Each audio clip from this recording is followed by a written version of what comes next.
Oke, baiklah. Assalamualaikum warahmatullahi wabarakatuh. Ya, ketemu lagi dengan saya Buana 79. Dimana pada kesempatan kali ini kita akan bahas mengenai wesel bayar dan wesel tagih. Dimana untuk wesel bayar itu biasa disebut dengan hutang wesel, dan wesel tagih biasa disebut dengan piutang wesel.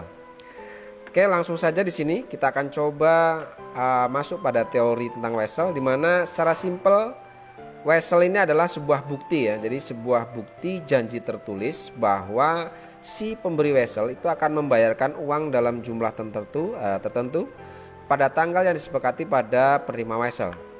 Jadi kira-kira bentuk wesel seperti ini ya, dimana untuk wesel itu berisi tentang berapa jumlah yang akan dibayarkan oleh si pembeli barang beserta jangka waktu dan bunga atau suku bunga yang diberikan seperti itu.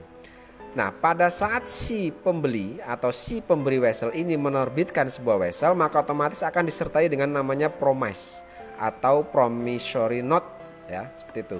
Dimana untuk promise ini adalah bukti kesanggupan si pemberi wesel bahwa sanggup dalam melunasi atau membayarkan sejumlah uang yang ada atau yang tertulis di dalam bukti wesel ini. Oke, secara subjektif untuk si penerbit wesel atau pemberi wesel ini disebut juga sebagai wesel bayar. Jadi penerbit wesel ini otomatis si pembeli barang ya, karena ketidaksanggupannya membayar secara cash atau jangka waktu yang sudah ditentukan dia belum mampu membayar, maka otomatis dia akan menerbitkan sebuah wesel. Nah, bagi si pemberi wesel atau penerbit wesel, dia akan mencatatnya atau wesel itu disebut sebagai wesel bayar bagi dia. Sedangkan bagi si penerima wesel atau yang menjual barang, karena dia pada saat transaksi penjualan secara kredit ya, dia menerima wesel dari si pemberi wesel, maka ini disebut sebagai wesel tagih atau bagi dia adalah sebagai piutang wesel seperti itu. Itu secara subjektif. Oke, kemudian kita akan masuk ke analogi kasus wesel. Pada prinsipnya secara umum untuk analogi kasus wesel itu terdiri di 3 tahapan ya. Tahapan yang pertama itu adalah tahapan proses transaksi. Jadi pada saat proses transaksi ini terjadi adanya transaksi pembelian atau penjualan ya. Jadi pada saat proses transaksi ini maka bagi si penjual barang itu akan mencatatnya sebagai piutang jika transaksinya dilakukan secara kredit.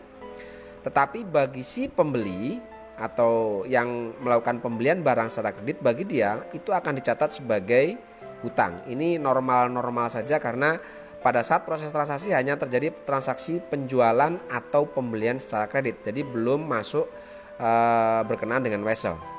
Nah, kemudian pada saat tahapan kedua atau analogi kasus wesel kedua ada namanya tahapan proses serah terima. Proses serah terima dari wesel. Jadi pembeli itu bernegosiasi melakukan pembayaran melalui wesel karena mungkin ada beberapa hal atau banyak hal sehingga pada saat jatuh tempo waktu pelunasan si pembeli ini tidak sanggup melunasi sehingga dia mengharuskan untuk menerbitkan sebuah wesel. Nah, kemudian terjadilah proses serah terima wesel jika dengan catatan ya, jika disetujui oleh kedua belah pihak antara pembeli dan penjual. Nah, kemudian langsung kita masuk ke analogi ketiga, adanya proses pencairan. Pada saat proses pencairan wesel ini, wesel yang jatuh tempo akan dicairkan secara tunai oleh si penerima wesel atau orang yang menerima dari si pemberi wesel tadi. Nah, kemudian bagi si penjual akan menerima uang atau menerima kas ya perusahaan. Otomatis karena adanya pencairan atau katakanlah pencairan dalam bentuk uang dari wesel tadi, maka bagi si penjual akan menerima uang atau menerima kas. Tetapi bagi si pembeli atau yang menerbitkan wesel tadi, maka dia akan dianggap sebagai orang yang mengeluarkan kas atau yang membayarkan sejumlah uang kepada si penjual. Seperti itu. Jadi secara prinsip analogi wesel itu terdiri menjadi 3 atau biasa secara umum terbagi menjadi 3. Yang pertama tadi ada proses transaksi ya. Jadi dari transaksi ini maka akan ada namanya proses serah terima. Kemudian yang ketiga, setelah adanya proses serah terima pada saat jatuh tempo, maka ada namanya proses pencairan. Seperti ini. Oke, baiklah, untuk memperjelas adanya analogi dari wesel ini, maka di sini saya akan berikan contoh. Contoh yang pertama adalah contoh piutang wesel yang tidak berbunga, gitu ya. Di sini saya sertai dengan jurnal bagi pihak si penjual dan bagi pihak si pembeli. Oke, untuk penjual di sini saya asumsikan sebagai toko A, sedangkan toko B ini di posisi sebagai pembeli barang. Oke, sekarang kita masuk kepada kasus yang pertama. Pada tanggal 1 November ini terjadi penjualan antara toko A dengan toko B, di mana untuk toko A ini menjual barang flash disk kepada toko B sebesar 1 juta dan akan dibayar bulan depan. Oke, kasus pertama ini masih normal, belum menyinggung masalah wesel. Sehingga dengan adanya kasus pertama atau dengan transaksi dari kasus pertama ini, maka bagi si penjual akan mencatat dalam bentuk jurnal yaitu piutang pada penjualan. Kenapa di sini piutang? Karena pada saat transaksi penjualan secara kredit ini, bagi si penjual dia belum menerima uang, sehingga dicatatnya sebagai piutang. Piutang di debit, kreditnya adalah penjualan. Jadi munculnya piutang itu karena adanya penjualan secara kredit. Itu bagi toko A, si penjual barang. Bagi toko B, maka dari transaksi kasus pertama ini akan menjurnal sebagai pembelian pada hutang. Oke, jadi di sini si toko B selaku orang yang membeli barang secara kredit, maka otomatis dengan adanya pembelian secara kredit, maka hutangnya bertambah. Hutang bertambah itu ada di sisi kredit. Oke, adanya hutang bertambah ini karena adanya pembelian secara kredit, sehingga jurnalnya adalah pembelian pada hutang. Besarnya masing-masing adalah 1 juta. Oke, ini kasus pertama.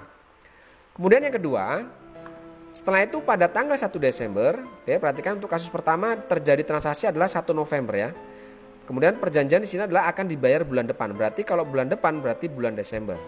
Nah, pada tanggal 1 Desember ternyata toko B ini si pembeli menghubungi toko A bahwa toko B ini sedang mengalami kesulitan sehingga dibayar melalui wesel. Jadi asumsinya begini, pada saat tanggal 1 November si toko B ini membeli barang kepada toko A dan menjanjikan akan membayar pada bulan Desember. Ternyata begitu jatuh tempo tanggal Desember atau bulan Desember di sini, ternyata toko B ini karena beberapa hal ya, karena tokonya mengalami kesulitan, maka dia akan membayar melalui wesel. Ya, karena toko A dan toko B sudah berhubungan baik dan sudah lama, maka toko A ini sepakat atau menyetujui pembayaran melalui wesel. Kemudian wesel tersebut ini dinyatakan berumur 90 hari atau 3 bulan ya. Jadi dia menerbitkan sebuah wesel dengan umur wesel itu 90 hari atau 3 bulan. Nah, dari adanya transaksi kasus kedua ya, adanya penerbitan wesel, maka jurnalnya yang pertama bagi si penjual, maka di sini akan mencatat wesel tagih pada piutang.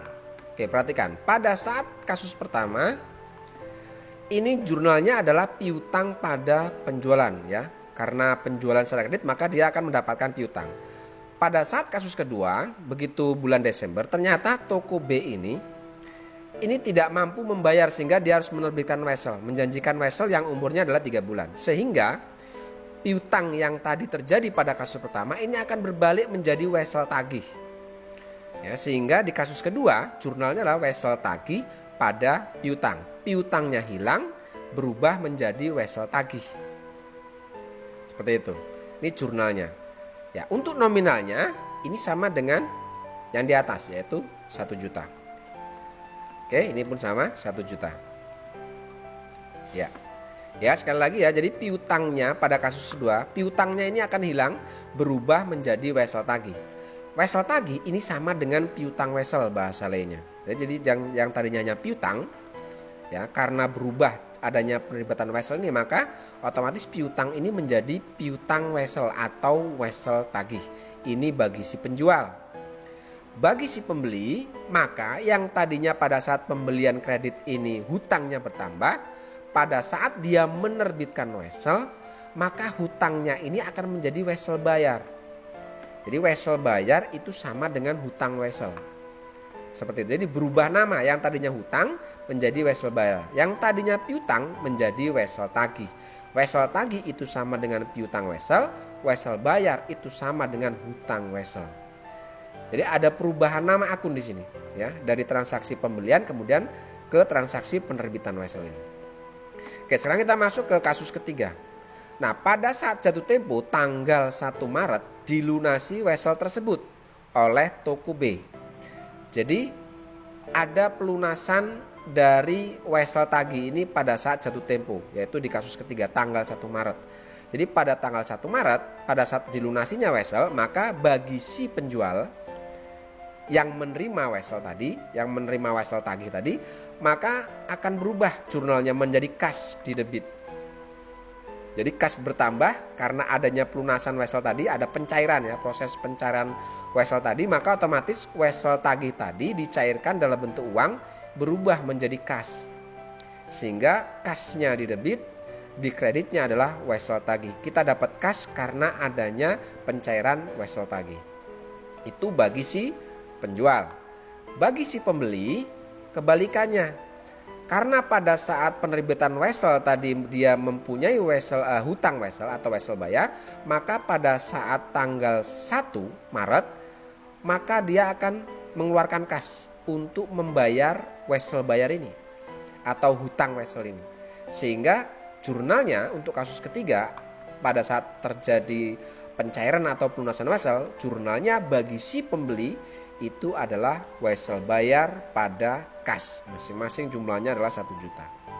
Oke, seperti itu contoh untuk piutang wesel yang tidak berbunga. Kira-kira jurnal untuk si penjualnya seperti ini, bagi si pembelinya kira-kira seperti ini. Saya rasa jelas untuk contoh soal piutang wesel yang tidak berbunga. Oke, sekarang kita akan coba berikan contoh ya wesel yang berbunga. Ini masih sama kasusnya seperti tadi, hanya di sini perbedaan di kasus kedua. Di sini saya sertakan bunga 12% per tahun, sedangkan di sini kita tidak sertakan bunga. Jadi kita masih menggunakan soal yang sama. Oke, sekarang saya ulangi lagi supaya kalian lebih paham seperti itu. Oke, di kasus pertama masih sama, pada tanggal 1 November terjadi penjualan antara toko A dengan toko B ya. Sekali lagi, jadi ada transaksi penjualan oleh toko A kepada toko B secara kredit. Oke, adanya penjualan atau pembelian secara kredit ini bagi si penjual, jurnalnya adalah piutang pada penjualan. Piutang karena transaksinya penjualan secara kredit. Ini bagi si toko A atau bagi orang yang menjual barang.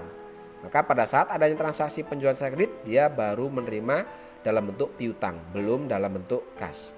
Bagi si pembeli barang, pembelian pada hutang. Adanya pembelian secara kredit otomatis akan menambah hutang bagi si pembeli.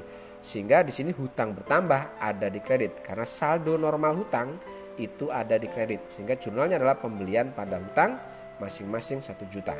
Oke, saya rasa untuk kasus yang pertama ini menurut saya kalian tidak ada kesulitan sama sekali karena ini normal-normal saja. Sekarang kita masuk kasus yang kedua. Oke, setelah itu pada tanggal 1 Desember, jadi pada saat transaksi tanggal 1 tadi, bahwa transaksi terjadi bulan November, kemudian diberikan waktu untuk melunasi bulan Desember, ternyata pada saat jatuh bulan Desember, si toko B ini karena banyak kendala tadi, sehingga ada masalah keuangan, sehingga belum bisa melunasi barang yang dia beli kepada toko A. Sehingga di sini dia menjanjikan atau akan membayarnya dengan menggunakan wesel, di mana untuk umur wesel yang dia beri itu adalah 90 hari.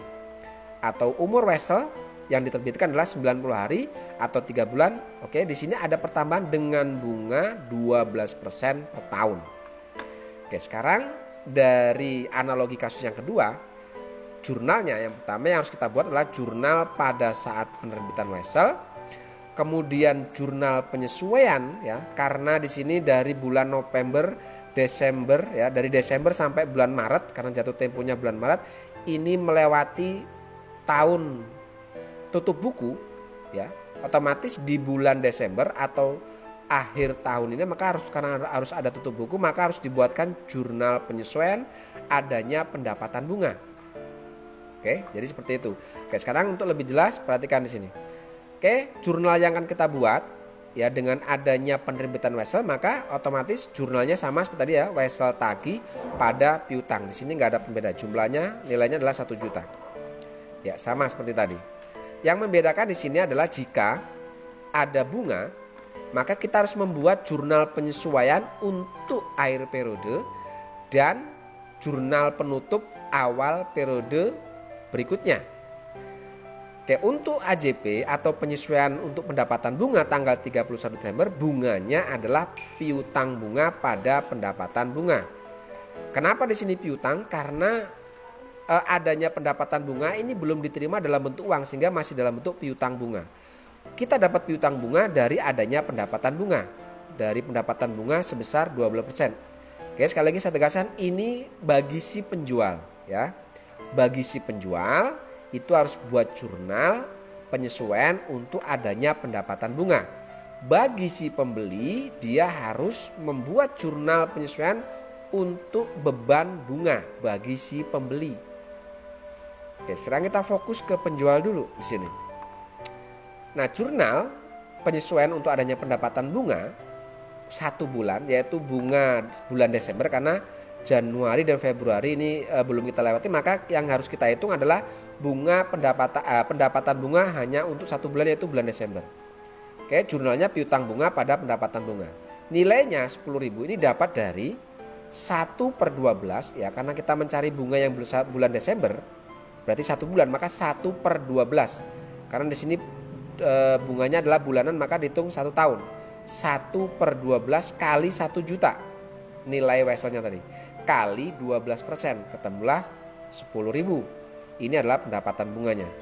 Oke, di sini sehingga kita masukkan ke jurnal, yaitu piutang bunga 10.000 pada pendapatan bunga 10.000. Itu untuk jurnal penyesuaian adanya pendapatan bunga di akhir tahun atau pada saat tutup buku, yaitu tanggal 31 Desember.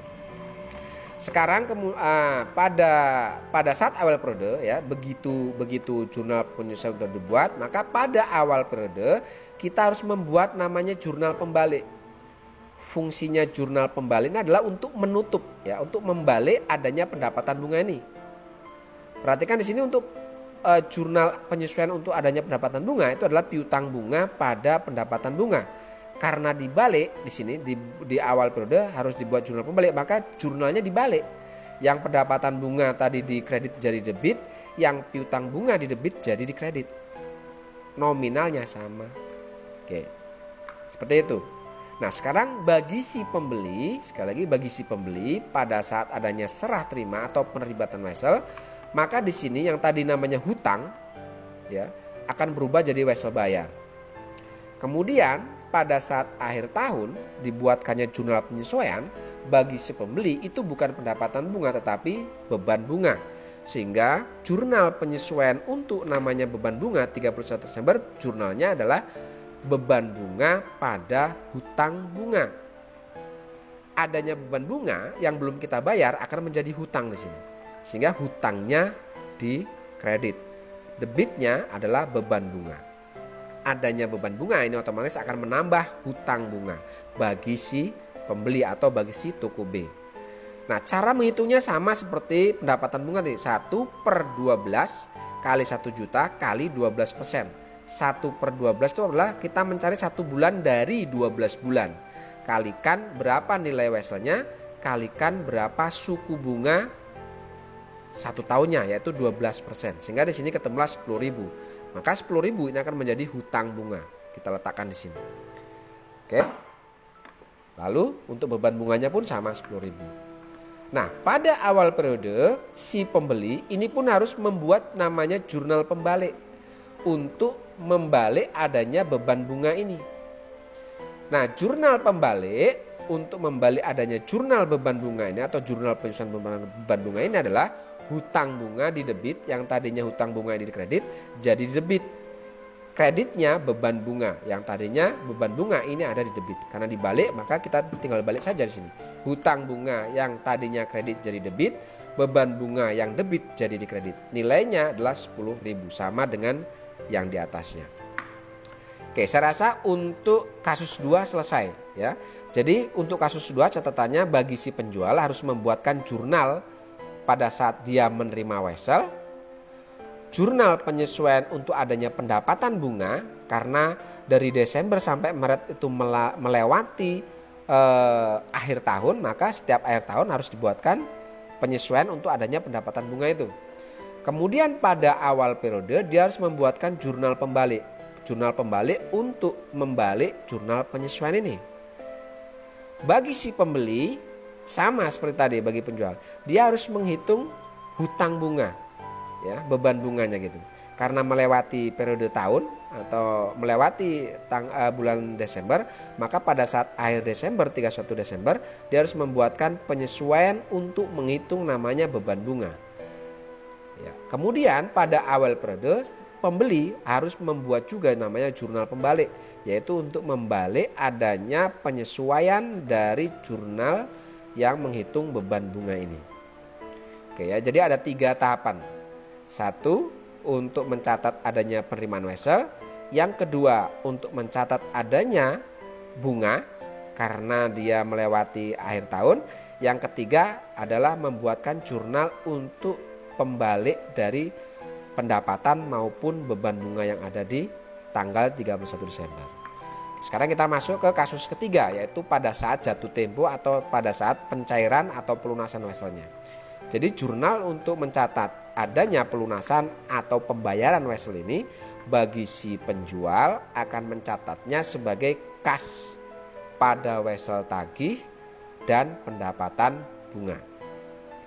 Kas karena kita menerima uang adanya pelunasan wesel tagih ini dan adanya pendapatan bunga. Perhatikan pendapatan bunga karena tadi kita ngitungnya adalah 3 bulan, masa wesel adalah 3 bulan, maka otomatis kita harus menghitung pendapatan bunga selama 3 bulan itu. Rumus untuk mencari adanya pendapatan bunga selama 3 bulan, maka 3/12 dikalikan nilai weselnya dikalikan suku bunga per tahunnya, maka didapat 30.000. Kita masukkan di akun pendapatan bunga. Oke, sehingga pendapatan bunga ditambah dengan piutang wesel atau wesel tagih, maka otomatis jumlah uang yang kita terima pada saat pelunasan wesel itu sebesar 1.030.000. Itu bagi si penjual. Bagi si pembeli, karena dia membayar, maka otomatis dia harus mengeluarkan kas. Dia harus mengeluarkan kas ini sebesar 1.030.000 yang terdiri dari wesel bayar atau hutang wesel sebesar 1 juta dan beban bunga selama 3 bulan yaitu 30.000. Untuk mencari berapa beban bunga itu rumusnya sama untuk mencari pendapatan bunga nih. 3/12 ya, mencari beban bunga selama 3 bulan dari 1 tahun kali 1 juta nilai weselnya ini kalikan beban suku bunganya per tahun 12% sehingga ketemulah 30 juta. Sehingga di sini jurnalnya untuk bagi si pembeli adalah wesel bayar, beban bunga pada kas. Oke, seperti itu ya. Jadi saya rasa ini tidak terlalu sulit ya. Kalau kalian mulai memahami dari awal tadi ya. Saya rasa cukup untuk pertemuan kali ini. Mungkin pada pertemuan berikutnya saya akan bahas materi-materi akuntansi keuangan yang masih berhubungan dengan wesel bayar dan wesel tagih ini. Saya rasa cukup. Terima kasih. Assalamualaikum warahmatullahi wabarakatuh.